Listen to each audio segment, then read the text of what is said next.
할렐루야. 우리 수요 예배 나오신 성도님들 한 분 한 분 축복합니다. 우리 서로 인사 나누겠습니다.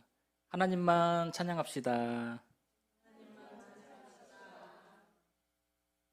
성령 충만하십시오. 다시 한번. 졸면 죽는다. 이제 그만해야겠어요. 자, 우리 성경에는 강에 대한 이야기가 많습니다. 창세기, 에덴 동산 강의 이야기부터 요한계시록 마지막 생명수 강이 흘러넘치는 이야기까지 강에 대한 이야기가 많이 나오죠.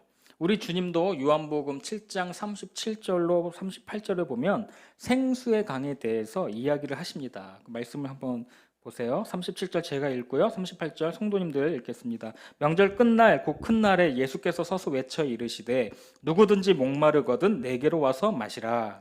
나를 믿는 자는 성경의 이름과 같이 그 배에서 생수의 강이 흘러나오리라 하시니. 아멘. 이 명절은 초막절입니다. 이 장막절, 초막절인데요. 이 절기는 한 일주일 정도, 뭐 학자에 따라서 8일이라고 보는 사람도 있는데 이제 7일 정도 이렇게 명절을 보내는데요. 이 마지막 날은 많은 사람들이 행렬을 지어서 실로암 목가에 가서 물을 떠다가 그 성전 안으로 이렇게 옮겨서 물을 붓는 그런 의식이 있습니다. 그래서 이 명절 마지막 날 하이라이트 그 날에 우리 주님께서 이제 이 말씀을 하신 것이죠.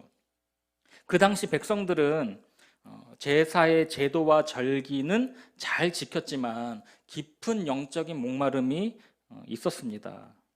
생명력 없는 이 유대 종교 안에서 치러지는 절기와 의식에 백성들은 지쳐갔습니다. 예수님은 그 시대의 영적인 공허함을 잘 알고 계셨죠. 그래서 절기 마지막 날에 누구든지 목마른 자가 있거든 나에게 와서 마시라. 나를 믿는 자는 그 배에서 생수의 강이 흘러나오리라. 그렇게 약속의 말씀을 선포하신 것입니다. 이 말씀과 오늘 우리가 읽은 이 에스겔 47장을 연결해서 생각해 볼 수 있습니다. 이 에스겔 시대도 그 당시에는 정치적으로, 사회적으로, 영적으로 어두운 시대였죠. 아무것도 기대할 것도 없는, 소망이 없는 그런 절망적인 때였는데 하나님께서 에스겔이라는 선지자를 통해서 생수의 강의 환상을 보여주시는 것이죠. 그래서 1절 한번 읽어볼까요? 우리 1절. 자, 1절 시작.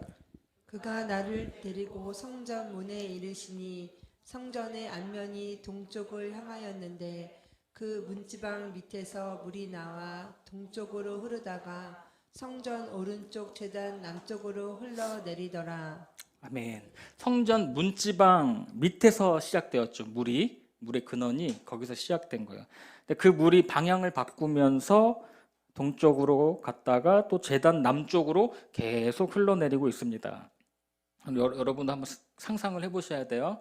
이제 이미지 자료가 없기 때문에 한번 상상을 해보고 2절에도 보니까 물이 계속 스며나오고 있습니다. 2절을 제가 읽겠습니다. 그가 또 나를 데리고 북문으로 나가서 바깥길로 꺾여 동쪽을 향한 바깥문에 이르시기로 본즉 물이 그 오른쪽에서 스며나오더라. 한 번에 물이 뭐 콸콸콸 쏟아진 게 아니에요.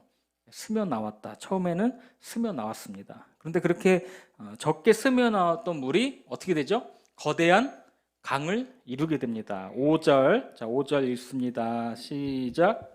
다시 천척을 측량하니 물이 건너지 못할 강이 된지라. 그 물이 가득하여 헤엄칠 만한 물이요 사람이 능히 건너지 못할 강이더라. 아멘. 이렇게 사람이 건너지 못할 정도의 많은 양의 물의 근원이 어디에서 시작되었죠?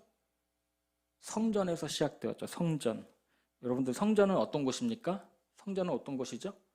하나님께서 임재하시는 곳입니다. 할렐루야. 이 구약적 개념에서는 우리가 눈에 보이는 성전이 있습니다. 우리가 잘 아는 솔로몬의 성전, 스룹바벨 성전 이런 성전들이 있었지만 지금은 눈에 보이는 성전이 다 사라졌습니다. 그런데 하나님이 눈에 보이는 성전을 없애버리신 이유가 있어요. 중요한 것은 건물이 아니다. 하나님의 임재가 있어야 하는 것이다 라는 것입니다. 하나님의 임재가 있는 곳, 그것이 바로 성전이라는 것입니다. 그렇다면 오늘날의 성전은 어디일까요? 오늘날의 성전 한번 생각해 보세요. 바로 우리 교회, 우리 자신이죠. 고린도전서 6장 19절. 자, 같이 읽도록 하겠습니다. 시작. 너희 몸은 너희가 하나님께로부터 받은 바 너희 가운데 계신 성령의 전인 줄 알지 못하느냐. 너희는 너희 자신의 것이 아니라. 우리를 가리켜서 성전이라고 하십니다. 신약에서 아주 중요한 개념이죠. 그러므로 생수의 강은 바로 우리 자신, 우리 마음에서 흘러나오는 것인 줄로 믿습니다. 우리 예수님도 말씀이 육신이 되어 어디에 거하셨죠? 말씀이 육신이 되어 우리 안에 거하심에. 할렐루야. 우리 주님께서 우리 마음 가운데 임하셔서 장막을 치고 거하신다라는 것입니다. 그래서 우리 주님이 나를 믿는 자는 그 배에서 생수의 강이 흘러나오리라. 이 배라는 것은 히브리 사람들이 생각할 때는 마음이라고 생각합니다. 마음. 우리의 마음, 가슴. 우리의 가슴, 심령, 우리의 영혼에서 생수의 강이 흘러나온다라는 것입니다. 즉 하나님의 은혜와 생수의 역사는 밖에서부터 이렇게 오는 것이 아니고 내 안에서 일어난다라는 사실입니다. 그리스도를 믿는 한 사람 한 사람 안에 역사하시는 그 생명의 역사가 바로 내 안에서 일어난다라는 것입니다. 예를 들어서 한 사람이 예수를 믿었어요. 그 영혼에서 생수의 강이 흘러나오면 그 한 사람을 통해서 그 주변이 변화가 되게 됩니다. 그러므로 내 안에서 진짜 생수의 강이 흘러나오는지가 중요한 것이죠. 그러면 반드시 역사가 일어나게 되어 있습니다. 저는 모태신앙으로 뭘 못하기 때문에 모태신앙이죠. 뭘 못하기 때문에 어릴 때부터 이제 교회 생활을 이제 모범적으로 했다고 생각했는데도 이 모태신앙인들은 이제 이런데 조금 안 익숙해요. 이렇게 불 같고 어떤 뜨거운 어떤 신앙보다는 잔잔한 호수 같은 그런 신앙생활하는 경우가 대부분이죠. 기도할 때도 조용히 기도하고 찬양할 때도 이렇게 뭐 뛰면서 뭐 박수 치면서 이런 상상도 할 수 없고요. 조용히 찬양하는 거죠. 아까처럼 전능하신 하나님 찬양하면서 이렇게 조용하게 찬양하고 이제 뛰면서 막 부르짖고 하는 게 익숙하지가 않아요. 저도 어릴 때부터 조용한 교회에서 자랐기 때문에. 그런데 제가 이제 결혼해서 제 아내랑 이제 신앙생활을 같이 하다 보니까 또 다른 이런 신앙 세계가 있는 것이죠. 이제 기도하다가 응답받은 이야기 이렇게 듣고 또 이제 살아계신 하나님께서 이제 삶 가운데서 역사하신 기적을 베푸신 이야기, 또 기도하다가 또 우리 목장 식구들 셀 구역, 그때는 구역이라고 그랬는데요. 구역 모임에 가서 이제 여러 이제 성도님들 만나서 얘기 듣고 간증 듣고 했던 이야기들을 이제 다 듣고 오잖아요. 그러면 이제 저는 궁금한 거죠. 궁금해가지고 저 집사님은 어떤 일이 있었냐고 이렇게 물어보면서 제가 이제 그 은혜의 떡고물을 많이 좀 받아 먹으려고 그랬던 적이 있었습니다. 아니 저 사람은 나보다도 나이가 적고 나랑 영적 수준이 비슷한 것 같은데 제가 집사 때 뭔가 있구나라고 해서 제가 좀 은혜 좀 나눠달라고 이렇게 조르고 그랬던 적이 있었습니다. 이렇게 집안에서 아내나 남편이나 한 사람이 충만하게 은혜 받으면 옆 사람에게 금방 전이가 됩니다. 할렐루야. 교회 안에도 보면은 그 은혜 받은 한 사람에 의해서 점점 그 영향력이 생수의 역사가 그 주변으로 또 목장으로 또 선한 영향력을 끼치게 되는 것을 보게 됩니다. 그래서 내가 은혜 받고 내 안에 성령으로 충만해져 있으면 이 은혜의 해피 바이러스는 금방금방 전파가 된다라는 것이죠. 그래서 되도록이면 이 교회 안에서는 칭찬을 가급적 많이 하시기를 축복합니다. 사람은 다 허물이 있고 부족함이 있고 연약함이 있는데 그것을 덮는 것은 무엇이죠? 하나님의 사랑이잖아요. 그러니까 원래 교회는 죄인들이 많이 모이는 곳입니다. 저분이 뭔가 좀 부족하고 그러면 서로 뒤에서 이렇게 험담하는 게 아니고 서로 그때마다 도와주고 기도해주고 격려해야 하나님이 기뻐하신 줄로 믿습니다. 그리고 그 복이 나에게도 임하게 된다라는 것이죠. 그러므로 하나님의 성전으로 불리는 우리 자신에게서 과연 영혼을 살리는 생수가 흘러나오고 있는지 오늘 말씀을 통해서 다시 한번 살펴보시기를 바랍니다. 가장 강력한 부흥의 현장은 바로 내 심령안이 되어야 할 줄로 믿습니다. 거기에서 모든 것이 시작되는 것입니다. 3절과 4절에 보니까요, 성전에서부터 흘러나온 물이 점점 흐르면서 이제 측량이 되고 있습니다. 천척씩. 자, 3절, 4절, 3절 제가 읽겠습니다. 그 사람이 손에 줄을 잡고 동쪽으로 나아가며 천척을 측량한 후에 내게 그 물을 건너게 하시니 물이 발목에 오르더니 다시 천척을 측량하고 내게 물을 건너게 하시니 물이 무릎에 오르고 다시 천척을 측량하고 내게 물을 건너게 하시니 물이 허리에 오르고. 아멘. 처음에는 에스겔의 발목이 잠기고 그리고 다시 무릎까지 흐르고 또 허리까지 흐르다가 나중에는 건너지 못할 강이 되었는데 헤엄을 칠 만한 그런 정도의 강이 되었다라고 합니다. 아예 사람이 건너지 못할 그런 강이 된 것이죠. 하나님의 역사가 일어나는 곳은 이렇게 갈수록 깊어지고 나중에는 넘쳐 흐르게 되어 있습니다. 갈수록 뜨거워지고 깊어지는 것이죠. 많은 사람들이 이 신앙 생활을 하면서 자신의 지금 상태에 만족하면서 살아가는 사람들이 많습니다. 가장 큰 문제가 뭐냐면 이 21세기 현대인들의 가장 큰 문제가 뭐냐면 어떤 갈급함이 사라져 있다라는 것을 느끼게 됩니다. 영적인 사모함.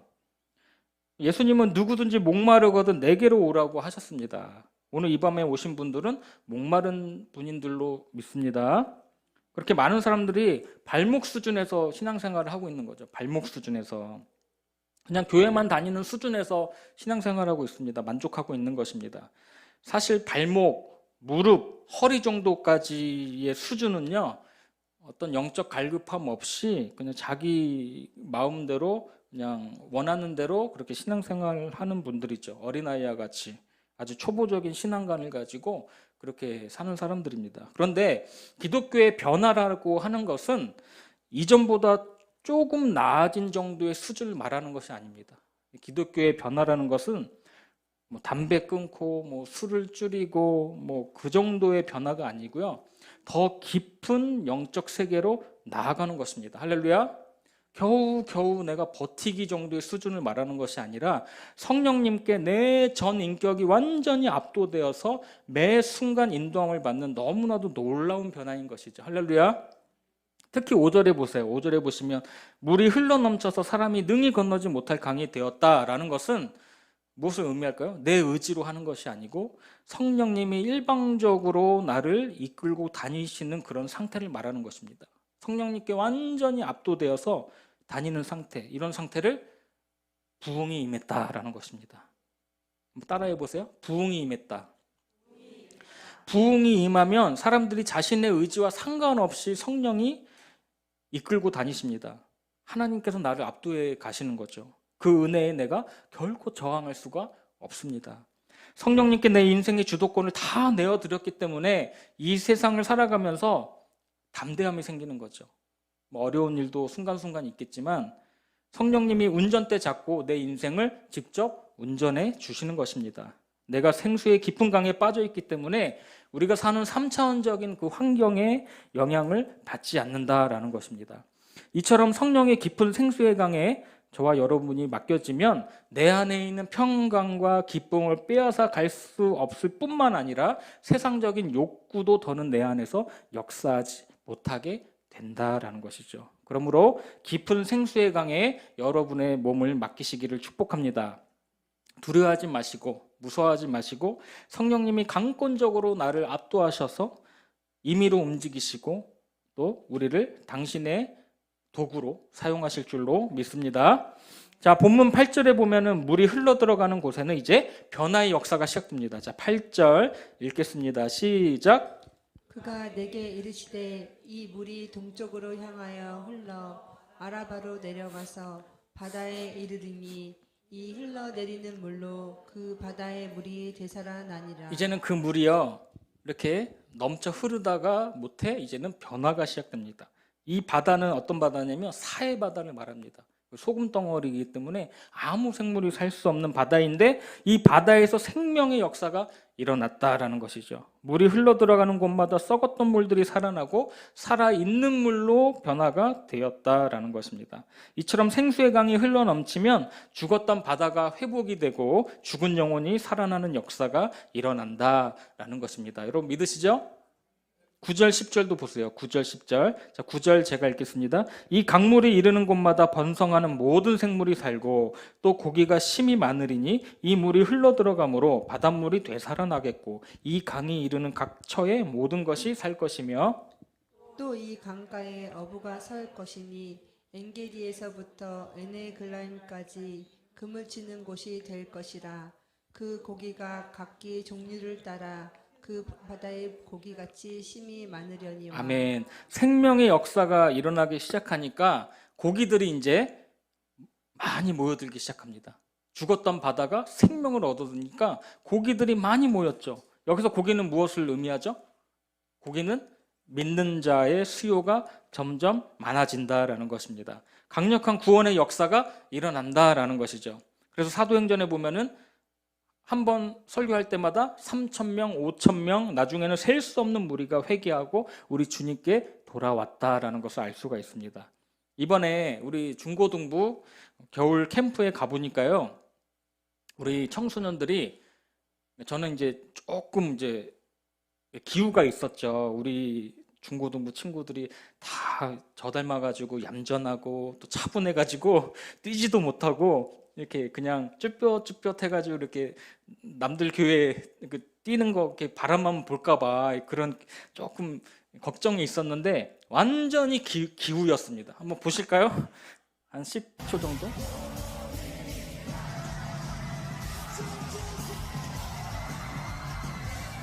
여기가 이제 우리 교회 애들이에요. 우리 교회 애들.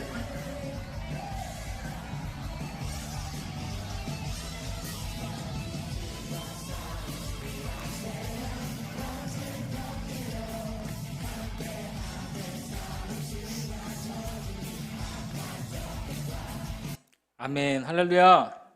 저만 못 뛰었어요. 우리 애들이 얼마나 뛰면서 찬양한지 제가 그 순간 놓치지 않으려고 이렇게 이제 찍었습니다.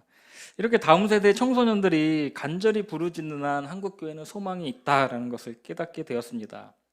지금 우리가 눈을 돌려서 그 전 세계를 바라보면은 우리가 여기 살아서 그렇지 라틴 아메리카에 엄청난 부흥이 일어나고 있어요. 저 남미 쪽에, 그리고 저기 아프리카인 나이지리아, 그리고 이란, 이런 곳에 엄청난 기도 운동과 성령의 역사가 일어나고 있습니다. 그러니까 생수의 강이 흐르는 곳에는 사람들이 이렇게 몰려들어서 넘쳐난다라는 것이죠. 그리고 이제 본문 12절 마지막 절에 보면은 결국에는 열매가 맺히기 시작하는데요. 자, 12절 말씀 읽겠습니다. 시작. 강 좌우가에는 각종 먹을 가실나무가 자라서 그 잎이 시들지 아니하며 열매가 끊이지 아니하고 달마다 새 열매를 맺으리니 그 물이 성소를 통하여 나옴이라. 그 열매는 먹을 만하고 그 잎사귀는 약 재료가 되리라. 아멘. 물이 흘러가는 곳마다 모든 생물이 살아나고 모든 과실나무가 많은 열매를 맺게 된다라는 것입니다. 우리가 말씀과 성령으로 충만하게 될 때 우리는 열매가 풍성한 삶을 살아가게 된다라는 것입니다. 그래서 시편 1편 3절은 이렇게 말씀합니다. 자, 시작. 그는 시냇가에 심은 나무가 철을 따라 열매를 맺으며 그 잎사귀가 마르지 아니함 같으니 그가 하는 모든 일이 다 형통하리로다. 할렐루야. 우리가 말씀의 사람, 성령의 사람이 되면은 우리 마음 가운데 생명수가 흘러넘쳐서 많은 열매를 맺게 되고요, 하나님의 형통하게 하는 은혜가 임하게 된다라는 것입니다. 우리는 이 세상을 살면서 우리 주님의 도우심이 없이는 하루 한순간도 살아갈 수가 없습니다. 인간의 힘으로 아무리 노력한다고 해도 우리들에게 다가오는 시시각각 다가오는 많은 문제, 어려움을 우리 스스로 해결할 능력이 없어요. 그렇기 때문에 우리가 우리 주님을 더 철저하게 믿고 의지해야 하는 이유입니다. 우리가 주님을 믿고 의지하면 우리 주님이 우리에게 물가에 심긴 나무와 같은 복을 허락해 주신다고 하십니다. 이 물가에 심긴 나무는 가뭄이 와도 늘 뿌리가 강 줄기에 닿아 있어요. 그렇죠? 가뭄이 와도 그 뿌리가 강 줄기에 닿아 있기 때문에 그 잎이 푸르청청하고 많은 열매를 맺게 된다라는 것이죠. 예레미야 17장 8절 제가 읽어드리겠습니다.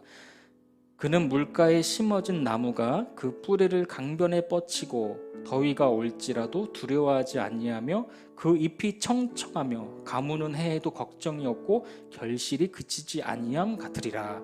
아무리 우리 인생에 환난 풍파가 다가오고 어려움이 다가오고 아무리 절망적인 상황이 다가온다 할지라도 그 뿌리가 생명수 강에 적셔져 있기 때문에 우리는 넉넉히 이기는 삶을 살게 된다라는 것입니다. 그리고 마지막으로 우리가 장차 갈 저 천국에 가면은 그 생명수 강가에요 생명나무가 있는데 이거는 달마다 열매를 맺힌다라는 것입니다. 요한계시록 22장 1절에서 2절인데요. 우리 한 목소리로 읽겠습니다. 또 그가 수정같이 맑은 생명수의 강을 내게 보이니 하나님과 및 어린 양의 보좌로부터 나와서 길 가운데로 흐르더라. 강 좌우에 생명나무가 있어 12가지 열매를 맺되 달마다 그 열매를 맺고 그 나무 잎사귀들은 만국을 치료하기 위하여 있더라. 아멘. 그 나무 잎사귀들은 만국을 치료하기 위하여 있더라. 오늘 본문 읽었던 12절 마지막에도 그 나무 잎사귀들은 만국을 치료하기 위하여 있더라. 말씀이 있죠? 그 잎사귀는 약재료가 되리라. 그러니까 생수가 흐르는 곳은 치유의 역사도 일어난다라는 것을 말해주고 있습니다. 그래서 생수의 강이 흘러넘치면은 병든 심령이 고침을 받고 회복되는 역사가 일어난다라는 것도 믿으시기를 바랍니다. 모든 생명과 능력의 근원은 오직 예수 그리스도이심을 믿으시기를 축복합니다. 모든 회복과 치유의 역사는 갈보리 언덕 십자가로부터 흘러넘치는 보혈의 능력인 줄로 믿습니다. 예수 그리스도가 이 땅에 오시고 십자가를 지시고 죽으심으로 말미암아 오늘도 생수의 강이 우리 가운데 흘러넘치는 은혜가 있는 줄로 믿습니다. 오순절에 임하셨던 성령의 역사가 오늘 우리 교회 안에도 계속되기를 원합니다. 다음 세대 안에도 생수의 강이 계속해서 흘러넘치기를 기도해 주시기를 바랍니다. 오늘 우리 안에 생수의 강이 터져 나오는 역사가 있도록 기도해 주시고 여러분 안에서 나오는 그 생수의 강이 가정을 살리고 부서를 살리고 그리고 직장을 살리고 그리고 교회를 살리고 이 민족을 살리고 온 열방을 살리는 역사가 있게 될 줄로 믿습니다. 우리 이 시간 찬양하고 기도하도록 하겠습니다. 내게 허락하신 시련을 통해 우리 같이 찬양하도록 하겠습니다.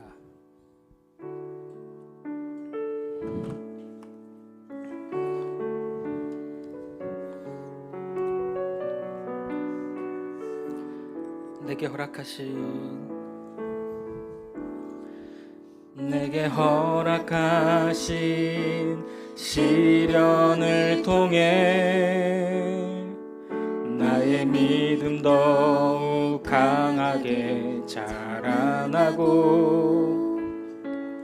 험한 산과 골짜기 지나는 동안 주께 더 가까이 나를 이끄시네. 내가 겪는 시험이 어렵고 힘겨워도 내 주님보다 크지 않네. 내 앞에 바다가 갈라지지 않으며 주가 나로 바다 위 걷게 하리. 나는 믿네. 주의 능력으로 내 삶 새롭게 되리. 나는 믿네. 주의 능력으로 담대히 나가리라. 주와 함께 싸워 승리하리라. 날마다 믿음으로 나 살아가. 우리 한 번 더 고백합니다. 내게 허락하신 시련을 통해 나의 믿음 더욱 강하게 자라나고 험한 산과 골짜기 지나는 동안 주께 더 가까이 나를 이끄시네. 내가 겪는 시험이 어렵고 힘겨워도 우리 주님보다 크지 않습니다. 주님보다 크지 않네. 내 앞에 바다가 갈라지지 않으면 주가 나로 바다 위 걷게 나는 믿네.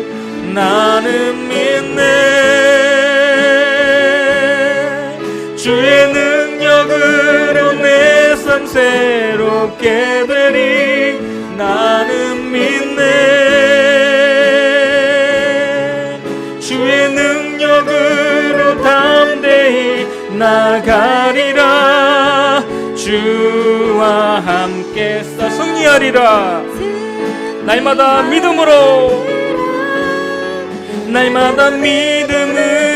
나 살아. 나는 믿네.